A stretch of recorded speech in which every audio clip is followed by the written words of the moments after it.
saya ikut berjuang merebut negara. Ini saya pakai senjata bambu runcing bawa sendiri dari Roma. Saya ikhlas.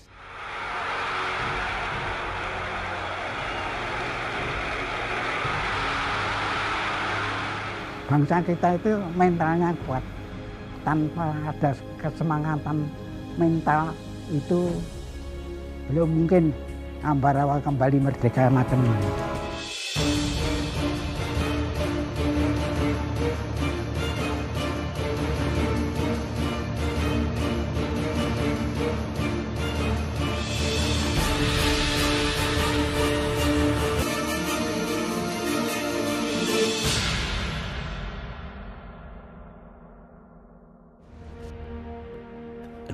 September 1945, pasukan sekutu yang diboncengi oleh Nika berlabuh di Jakarta. Di antaranya Jenderal Van Strauten, Kepala Staf Umum KNIL sekaligus Kepala Nika. 19 Oktober 1945, pasukan sekutu tiba di Semarang di bawah komando Brigjen RBW Bethel dengan kekuatan 1 brigade. Pasukannya terdiri dari 1 kompi infanteri Yon 2 Kumon, 1 kompi resimen India anti-tank, 1 kompi infanteri Yon 3 Gurkha Rifles, 2 kompi cadangan, serta 1 kompi tank Pavong sebagai senjata bantuan. Pada awalnya kedatangan pasukan sekutu ini disambut baik oleh Gubernur Jawa Tengah Wongso Negoro. Pada tanggal 21 Oktober 1945, terdapat kesepakatan antara pihak Indonesia dan sekutu. Antara lain, tawanan bangsa Indonesia akan dibebaskan oleh Jepang, tentara Jepang akan dilucuti oleh sekutu, serta pihak sekutu tidak akan mencampuri urusan dalam negeri Indonesia. Pasukan sekutu pun diperbolehkan untuk bergerak dari Semarang hingga ke Magelang dan Temanggung. Namun dalam pelaksanaannya, banyak pelanggaran yang terjadi dan meresahkan masyarakat setempat. Pasukan sekutu yang diboncengi oleh Nika kala itu ingin membebaskan dan mempersenjatai tawanan di daerah pedalaman seperti Ambarawa, Banyubiru, Muntilan, dan Magelang.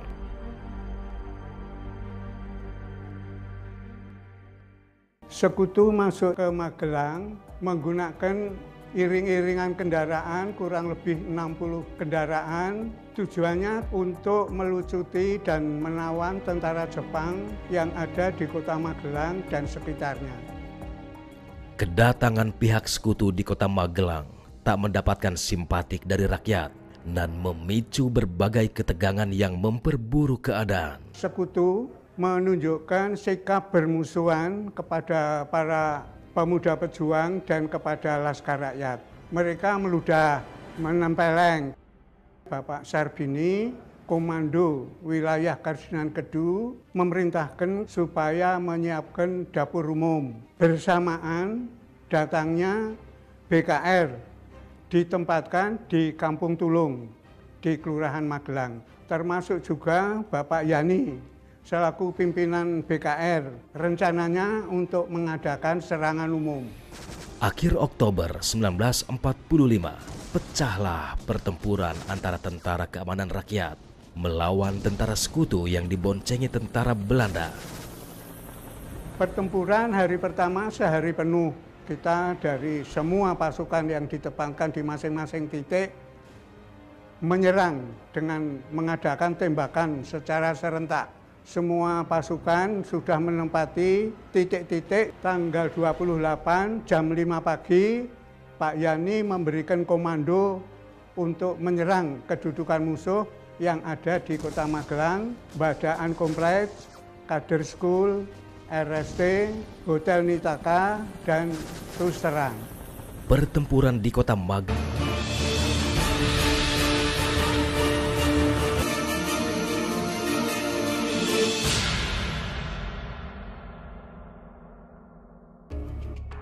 akhir Oktober 1945, Kolonel Edward dengan Brigjen RBW Bethel meminta kepada Letnan Jenderal Christensen di Jakarta untuk meminta bantuan Presiden Soekarno guna menghentikan pertempuran di Magelang. Kita pada hari yang keempat bahwa Bung Karno akan datang di Kota Magelang. Pimpinan BKR dan Wali Kota Magelang memerintahkan Pak Legowo untuk menjemput Bung Karno sampai di Jalan Raya Muka Rumah Sakit Gila. Bung Karno datang bersama dengan Jenderal Battle. Pak Legowo laporan bahwa dia diperintahkan untuk menjemput dan mengawal sampai tugasnya Bung Karno selesai. Diadakan perundingan di Mbadaan dari pihak RI dipimpin oleh Bung Karno, diantaranya Bapak Sarbini selaku Komando Wilayah Karsunan Kedu, Bapak Winarno Kepala Wali Kota Magelang, dan Wakil Presiden Semarang. Dari pihak Sekutu dipimpin oleh Jenderal Battle, jadi dari pihak RI 5, dari pihak Tentara Sekutu 5.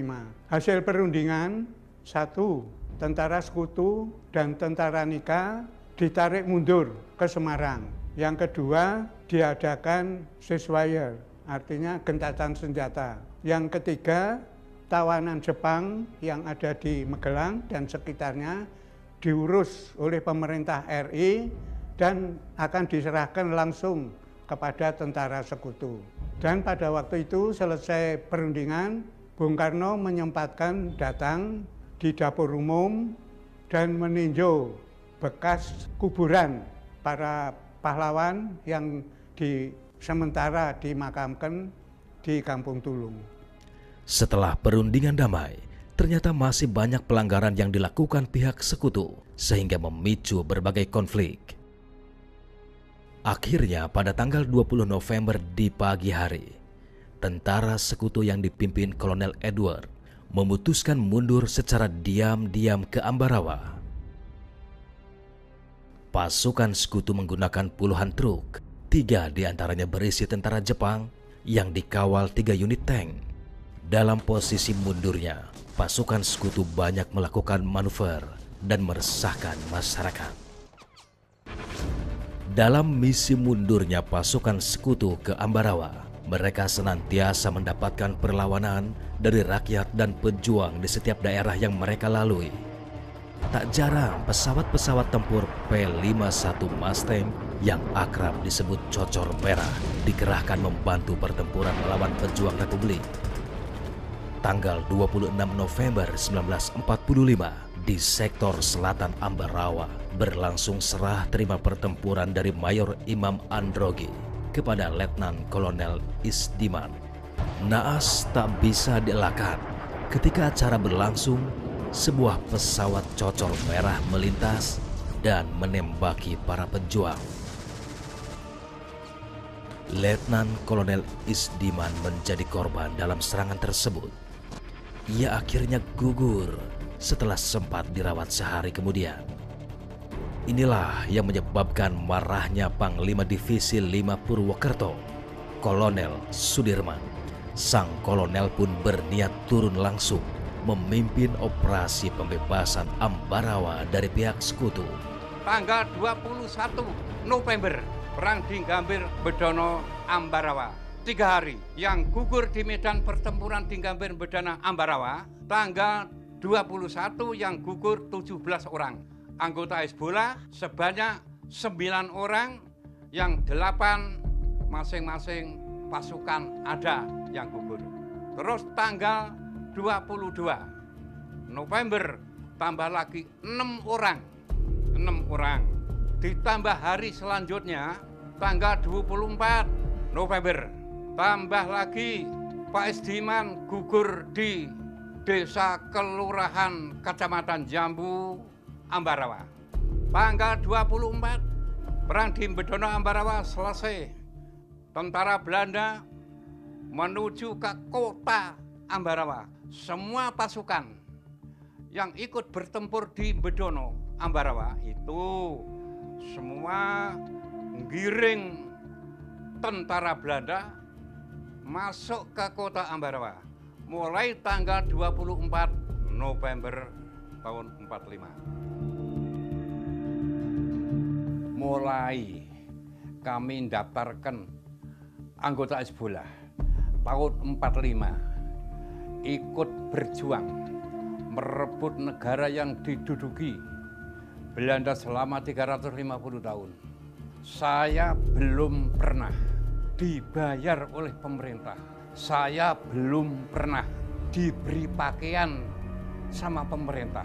Saya belum pernah diberi senjata sama pemerintah. Saya ikut berjuang merebut negara. Ini saya pakai senjata bambu runcing bawa sendiri dari Roma. Saya ikhlas lahir maupun batin. Mbok saya sampai gugur di dalam pertempuran menghadapi musuh kami Belanda, saya ikhlas.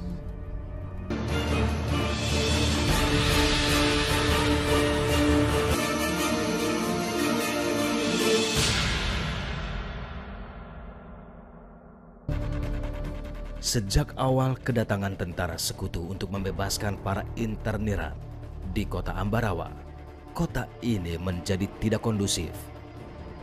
Masyarakat yang masih larut dalam euforia kemerdekaan merasa kedaulatan mereka sedang terancam. Hanya ada dua pilihan kala itu, merdeka atau mati. Pasukan sekutu yang diboncengi Nika mengetahui bahwa kekuatan mereka untuk merebut republik masih jauh dari cukup. Pasukan sekutu kemudian mempersenjatai bekas tawanan Belanda yang telah dibebaskan. Sekutu masuk sini itu kan Belanda dikeluarkan semua, ya, interniran dikeluarkan sama sekutu. Sepertinya anak muda Ambarawa ini melihat orang-orang interniran bersatu sama sekutu, ini kan juga tidak rela. Terus kita orang kan curiga, timbul pertempuran dimulai dari mematikan sumber air, dimulai dari itu. Pasukan sekutu di Ambarawa sudah mempersiapkan diri dengan baik, ditambah dengan bergabungnya pasukan dari Magelang. Maka pihak sekutu akan mempertahankan kota Ambarawa sebagai basis pertahanan mereka. Perang bintang yang terjadi di Ambarawa merupakan cikal bakal runtuhnya supremasi pasukan terhebat Eropa. Mereka harus menelan pil pahit, terusir dari kota Ambarawa dalam pertempuran melawan para pejuang republik. Kronologi sejarah Palagan Ambarawa yang mengharumkan nama Sudirman disampaikan salah satu pemerhati sejarah perang kemerdekaan, Kolonel Infantri Ari, bertugas sebagai asisten operasi Pangdam 4 di Ponegoro. Berkutat dengan simulasi strategi perang merupakan salah satu keahliannya. Dari pertempuran Ambarawa ini menurut saya dari beberapa hal yang saya teliti bahwa melibatkan dua kekuatan besar. Satu divisi antara 2.000 sampai 2.500 orang dengan persenjataan lengkap brigade infanteri ditambah dengan senjata-senjata modern pada saat itu. Tank Stuart, pesawat-pesawat udara seperti pesawat Dakota yang menerjunkan pasukan peterjun, pesawat P-51 Mustang, persenjataan divisi Inggris yang mendarat di Semarang cukup lengkap. Apabila dibandingkan dengan pasukan kita waktu itu, di mana kita kenal ada Kolonel Sudirman, Panglima Divisi 5 Banyumas. Itu memiliki kurang lebih pasukan dengan 5.000 pucuk senjata. Itu sudah berhasil merebut sebagian besar senjata-senjata Jepang. Banyak juga yang dengan negosiasi lunak, sehingga mereka menyerahkan sukarela kepada Divisi Sudirman. Sehingga pada waktu itu Sudirman dikenal sebagai Panglima Divisi yang paling lengkap senjatanya. Ada Vickers medium machine gun, senjata Arisaka berbagai model, senjata Lee Enfield, senjata bekas kenil, ya, macam-macam karabin, senjata-senjata Thompson, senjata-senjata lain yang digabung. Waktu itu Sudirman punya kurang lebih 5.000 pucuk senjata. Jadi cukup kuat. Waktu itu Kolonel Sudirman menghadapi sekutu di Ambarawa.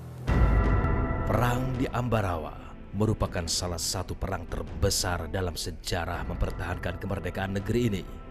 Tak kurang dari 4 divisi dengan puluhan batalion dan resimen terlibat dalam serangan umum yang direncanakan oleh Kolonel Sudirman. Nama-nama besar seperti Mayor Ahmad Yani, Mayor Soeharto, hingga Letnan Kolonel Gatot Subroto juga turut berperan dalam serangan ini.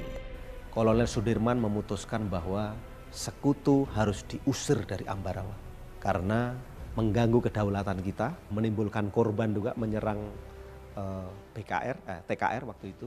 Sehingga Sudirman mengambil keputusan bahwa sekutu harus diusir keluar dari Ambarawa dengan menggunakan taktik supet urang. Taktik Mangkarayuda namanya di zaman Majapahit. Suatu tata yuda perang yang lama pada waktu itu, di mana pasukan dijapit dari dua arah, tadi dibiarkan dia lolos dalam satu lubang jarum. Pasukan musuh dikondisikan dalam satu gabungan kekuatan dengan pasukan kita yang cukup kuat, dengan lapisan-lapisan pasukan cadangannya, dan dia dipaksa keluar dari Ambarawa. Sehingga begitu pada tanggal 12 Desember 1945 jam 04.30 pagi, dimulailah pertempuran itu dengan letusan pertama dari Bren atau tembakan metraliur. Satu pertempuran terjadi selama 4 hari. Ada suatu taktik yang menarik memang di sini, di mana pejuang-pejuang kita ini bertahan di sepanjang rel kereta api yang di Ambarawa. Begitu besarnya peran rakyat Ambarawa, pemuda pejuang dari berbagai daerah sekitar Ambarawa, dari Magelang, dari Boyolali, dari Salatiga, dari Semarang, dari Kudus, dari Purwokerto, dari Yogyakarta. Mereka datang silih berganti selama 4 hari ini, membentuk lapisan yang sangat kuat untuk menjepit pasukan sekutu. Kehadiran sosok Panglima Divisi seperti Kolonel Sudirman menambahkan kepercayaan diri para pejuang kala itu. Segala keterbatasan peralatan dan senjata seakan tak menjadi halangan dalam memperjuangkan bangsa ini untuk mengusir penjajah. Sudah mendengar ada persiapan yang akan dipimpin Pak Dirman. Komandan-komandan pasukan itu sudah siap siaga semua. Cuma seperti saya CS itu tinggal menunggu komando. Tanggal 12 Desember 1945, tepat pukul 5 pagi waktu Indonesia Barat, adalah waktu yang tercatat dalam sejarah dimulainya Palagan Ambarawa. Pertempurannya juga di Tangsi ini. Gurkha Sekutu juga ngedrap ke Ambarawa, tambah kuat lagi. Belanda itu yang situ ngawur, dia kelimpe, kita berondong semua nembak. Karena sudah ada komando serangan umum, ini tinggal nunggu saja, mendengar ada satu tembakan. Itu buktinya serangan umum dimulai. Diarahkan satu jurusan jalan besar. Saya sendiri sudah hitung-hitung, hampir saja saya putus asa Pak. Pada waktu Belanda menyerang habis-habisan itu, kita kan sudah tidak ada kekuatan lagi. Kebetulan Pak Dirman hadir, nah, itu memberi semangat lagi. Ya, hadirnya Pak Dirman yaitu ya, mengadakan persiapan pertempuran serangan umum Capitudang. Sepanjang hari, pasukan Republik sabar menunggu kesempatan menyerang tentara sekutu silih berganti. Semangat merdeka atau mati dipadukan dengan banyaknya pasukan yang terlibat menjadi modal utama para pejuang Republik dalam Palagan Ambarawa. Hingga pada akhirnya, taktik Panglima Sudirman untuk menjepit pasukan sekutu dari berbagai arah memaksa mereka mundur keluar Ambarawa. Pada tanggal 15 Desember, sekutu mulai meninggalkan Ambarawa. Gelombang pertama 60 prahuto dan juga banyak korban mereka. Dan pasukan-pasukan yang meninggalkan ini tidak sempat lagi merawat jenazah-jenazah rekan-rekan mereka yang gugur. Mereka gugur cukup besar juga, ratusan juga pasukan. Dan pejuang kita lebih banyak juga memang. Tapi mereka meninggalkan rekan-rekan mereka yang gugur di Ambarawa tanpa sempat untuk mengambil, dan mereka dilabrak terus oleh pejuang kita sampai keluar Ambarawa. Memang kita akui kepiawaian Kolonel Sudirman dalam mengatur strategi supet urang ini. Karena keberhasilan Kolonel Sudirman inilah beliau diangkat menjadi